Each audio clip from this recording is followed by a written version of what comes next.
0810.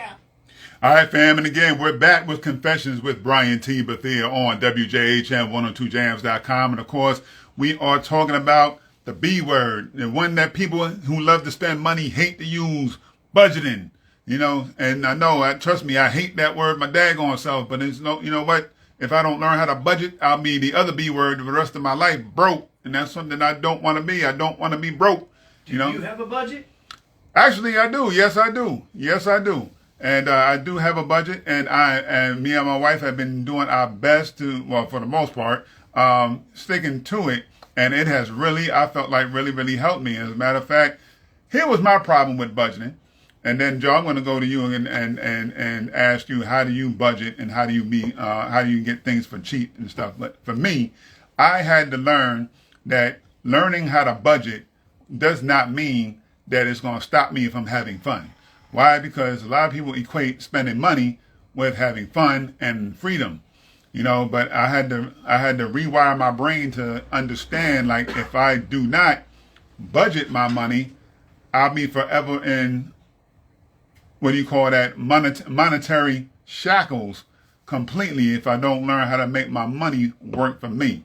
You know, so once I learned... I love that you said that, dude, because we have been trained that fun is spending money. Yes. And part of your fun could be, what can I find to do that doesn't cost something today? Yes. How many days can I go by without spending actual money out of my wallet?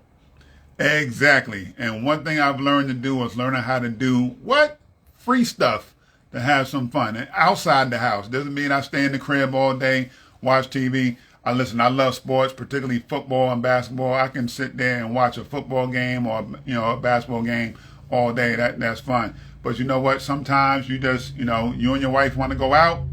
You know, sometimes you just be like, hey, if we don't got no gift card to go out, then we just going to have to just get some food from the crib, and from what we already went food shopping for, grab a blanket, you know, a basket, you know what I'm saying, and maybe fill your cups up with some water, go sit out in the park and have yourself a relaxing daggone time, you know, or just go out to the beach and find something to do. And if you're like me, when you're from New York, you know, especially, listen, love being back home in New York sometimes during the summertime. Why? Because I know, at least when I lived there, born and raised, I might add, I know when I lived there in New York, had a lot of free concerts and stuff like that during the summertime. And we weren't talking about no slouches coming to do concerts. We talking about some of the heavy hitters was coming to do concerts and old school family favorites.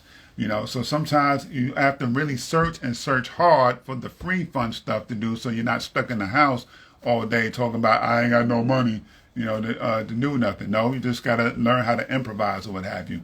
So, Joe, let me just ask you, because you mentioned something before we started the show where you were talking about, I think it was the 70-50-30. Okay. Or did I mess that up? Or the 50-30-20? 50-30 is really a lot. That's 150, by the way. Okay. So it actually has to equal 100. So what I tell now, what is being taught now, there are places where kids can learn about budgeting and about finances. Yeah. And one of them teaches the 50-30-20 rule. That's what it was. Okay. Yep. Is your needs. Okay? Yep. 30% is your wants, and 20% is your savings, your rainy day phone, your savings for something important. Now, this is very, very important. We're not doing that now. We have been teaching them to build credit and to go and spend and spend and spend. So everyone their needs is about 80% of their budget right now. Mm-hmm. And then their wants is everything else plus some, and 30-40. So now they're borrowing 20% and they're putting themselves in debt. It's a very bad thing. Now, of course, I'm weird. I'm not going to admit that I'm normal. I am weird. I did something relatively different. I chose to concentrate on my house first. I want to pay off my house as fast as possible. So I wanted to make double payments until it's paid off. Now, you get a 30-year mortgage, you make double payments. How long do you think it would take to pay off? Well, if you're paying double, I would assume, 15 years? Well, that is what most people would think. Right. But they'd be wrong.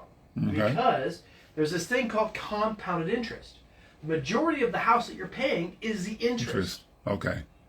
So if you don't have all that interest because you're making double payments, right, you take a 30-year mortgage and you pay it off in 7 years. So think about that for a minute. Okay. you are paying 4 times as much because of the interest. So if you want to pay off your house, make a double payment, and you'll pay it off in 7 years. This is my task. This is what I chose to do. So that became part of my want. So I made sure that the house that I wanted was half of what I could afford. I didn't go buy a fancy house. I got a house for $90,000 because I could afford a $200,000 house. I got one for $90,000. And then I made double payments. People thought I was crazy. Why would you get a house so small and so? Because when you choose to live well within your means, you can pay it off in 7 years. I haven't had a house payment in years. And so that I could use that money that I would normally pay for house payment. Right. Instead, I've done it to develop my business. And in turn, I run a thriving IT company and even had the money to help my son with his show. And now been able to buy a radio station to help people like you get your message out, all with money that I would have been giving a bank for the interest of a house that I actually been living in for years and not having to pay for because I already own it. Got you. And for those of y'all that are listening, I hope he just gave you, game on that, to help y'all out, in terms of, what to do with your payments and stuff. I have learned also, thanks to my wife, my baby, love you, baby, if you're watching or will watch. I have learned also to pay more for whatever it is that I owe for a particular debt, like my car, a credit card that I actually had paid off, and some other stuff. And not only has it helped me tremendously knock down some of the debt I've had, it's actually raised my credit score. And which I might add. So if y'all listening and watching or what have you, that's definitely, pay attention that your credit can go up the more that you pay your stuff off. Now, I know that's another thing that people need to budget for or what have you. And let me ask, when you learn how to budget and when you paid your house off, did your credit score raise dramatically? Yeah, I have one of the top credit scores you can get. But there's some key elements to doing that. Number one is when you have a good credit score, then you can refinance all your loans. So I don't get my car loan from the car dealership. I go to the bank and I get it for 2%. You go to the car dealership, you're going to get anywhere between 12 to 25% loan. But I get a 2% at the bank. So go to the bank. Don't go to the car dealership to go get your car loan. Go to the bank and get one. And don't buy a brand new car every time. Buy a beater. And then when you get the money, buy a nicer car. But always get the loan from the bank. That way you pay a lot less and you based on your credit history. Now my credit, of course, is fantastic now. But some of the key elements is when I did have credit card debt, right, the first thing I did is I took the one with the highest interest and I concentrated on paying that one off as fast as possible. And all my efforts went into that. All my fun was walking, running, doing things that didn't cost money. All my food was dollar menu items. By the way, right now, today, you can go to Wendy's and ask for the family meal.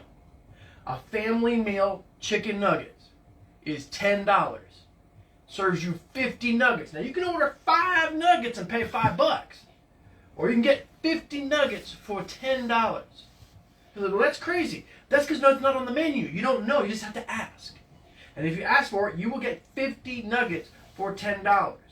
That feeds an entire family. So finding those things out, looking for those elements, and that's going to make all the difference in the world.